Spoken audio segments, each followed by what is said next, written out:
Dopamine shopping. You don't buy objects. You buy anticipation dressed like a delivery estimate. That little excitement you feel when you hit add to cart, that's the same chemical that fires when you win a hand at the casino or get a text from your crush. Shopping apps are slot machines with better typography. Countdown timers excites you. Push notifications drip feed dopamine. And the your order is on the way email is the second hit that keeps you warm until the box lands. You call it retail therapy like it's self-care, but it's closer to self-medication with free returns. And the industry knows your tells. Lonely Friday nights, bored Sunday afternoons, salary day Fridays where you feel rich for 7 minutes. So they stretch the pleasure across the whole process. Teaser ads, cart nudges, price drops, shipping trackers, unboxing reels. By the time the package arrives, you've already spent the feeling. The thing inside the box isn't the reward. It's proof the reward is over. Then you chase the next one. Not because you needed the sweater, but because your brain wanted a story arc. Wait, win. The win part bills you later. You don't have a spending problem. You have an addiction problem to one-click checkout. The status trap. You don't buy the Gucci bag for quality. You buy for status. Humans are a signaling species. We used to flex by dragging mammoths home. Now we flex with luxury logos and airport selfies. It's not quality versus price. It's identity versus silence. Social media turned everyone into a storefront with a face, and the algorithm counts clout like a cashier. You say it's for me, but you angle the wrist so the Rolex is in frame. You book the vacation, then spend the vacation filming proof you were there. You finance a car that you can't afford so strangers can think you are rich. You call it motivation. It's a costume. The ugliest part? You're keeping up with people who are also keeping up. Everyone's pretending to be rich on a credit-fueled stage, applauding each other's receipts while quietly sweating payments. True wealth buys invisibility. Performative wealth buys audience seats. And the audience is broke. If status is the scoreboard, your money isn't fuel, it's confetti. You throw in the air and pray someone important watches it fall. The Joneses aren't neighbors anymore. They're a million curated strangers. Their lives aren't real, but your credit card debt is. Sunk cost fallacy. You're not loyal, you're trapped. Any subscription you don't use, but keep just in case, that's a museum dedicated to your refusal to admit defeat. We glue ourselves to bad purchases because abandonment feels like a defeat.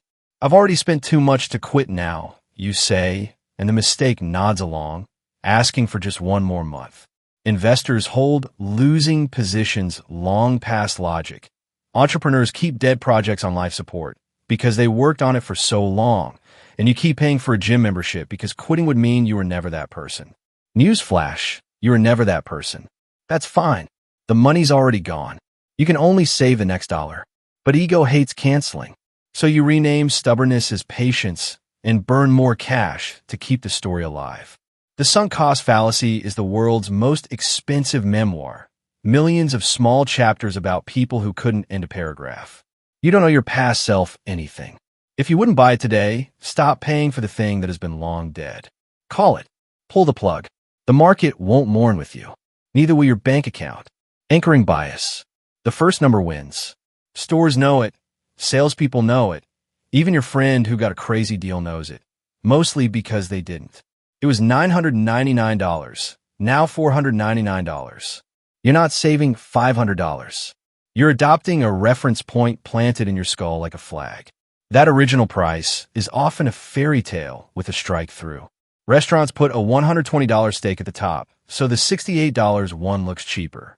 Real estate listings open with fantasy pricing, so any discount feels like victory. Salary negotiations? They float a low number to make the real offer sound good. Your brain is a boat. Whoever throws the first rope gets to drag you. You don't compare value. You compare proximity to fiction. It isn't just numbers. Tags like limited edition, handcrafted, artisan also have this effect. Boring doesn't trend. Anchors do. If the tag says $999, but you got it for $499, you didn't save $500, you spent $499. Not for a real value, but for feeling clever while you did exactly what the pricing team wanted. FOMO economics. Scarcity is the oldest lie we keep falling for. Only 2 left. Drop at midnight. Pre-sale code holders first. The copywriter doesn't need you to think. They need you to panic with a credit card. Your ancestors missed a berry patch and went hungry. You miss a sneaker drop and think your life is over. The fear isn't about the item. It's about being the one person at brunch who didn't know. Markets weaponize that ache. Hype cycles spin like washing machines. Someone posts 100x gains on a meme coin. You imagine missing out, and suddenly you own an asset you can't explain in a market you don't understand. FOMO sells tickets to bubbles and invoices the exit fees to whoever arrived last. And if you think you're immune because you're rational, check your calendar for the time you paid rush shipping to feel included. Scarcity can be real, concert seats, finite land, but the internet manufactures fake scarcity daily. If a thing is truly scarce, it rarely needs to scream about it. FOMO doesn't sell products, it sells relief from exclusion. The price of that relief is whatever number they put next to a timer. When the timer hits 0, the countdown begins again. The decoy game. You think you chose. You were manipulated. Pricing tables are strategic. 3 columns, 1 real choice. The cheapest tier is made to look horrible. No features, no dignity. The middle tier steps out looking reasonable, and the premiums are priced just high enough to make the middle look like a good deal. You don't compare absolute value. You compare what the vendor controls. Classic example, popcorn. Small, $5. Medium, $7. Large, $7.50.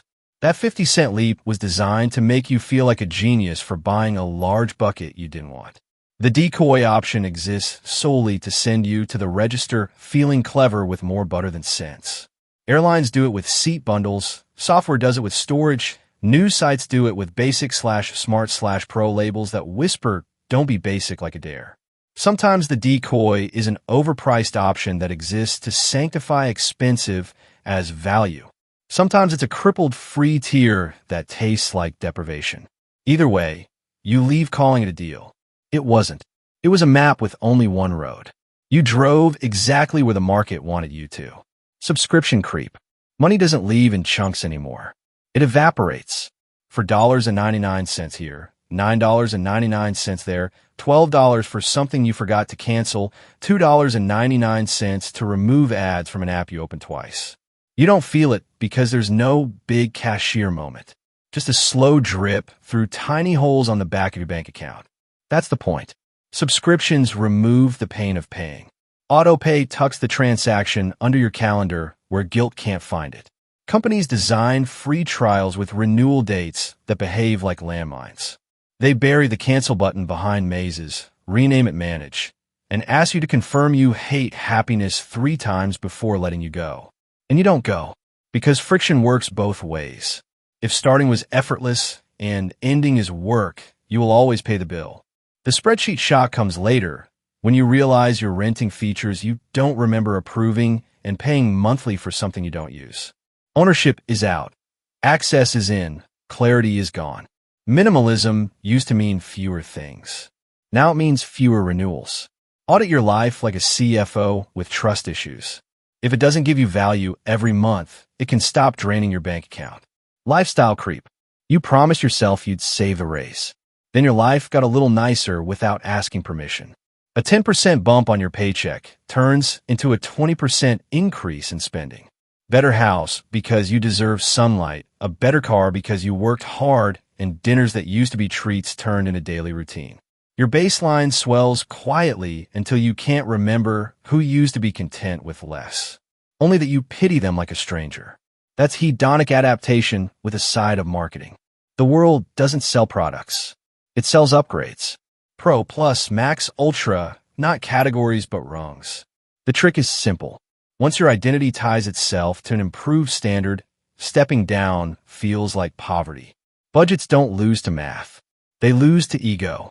Wealthy people know this, which is why their lives often look boring on purpose. Their furniture lasts. Their cars are paid off. Their thrills aren't subscription tiers. Meanwhile, you climb a ladder that adds steps faster than you can ascend. Every new comfort installs software that bills you to maintain it. The cure is brutal honesty. If your joy depends on upkeep, it's a bill, not a blessing. Freeze the baseline. Let raises pay the future, not the furniture.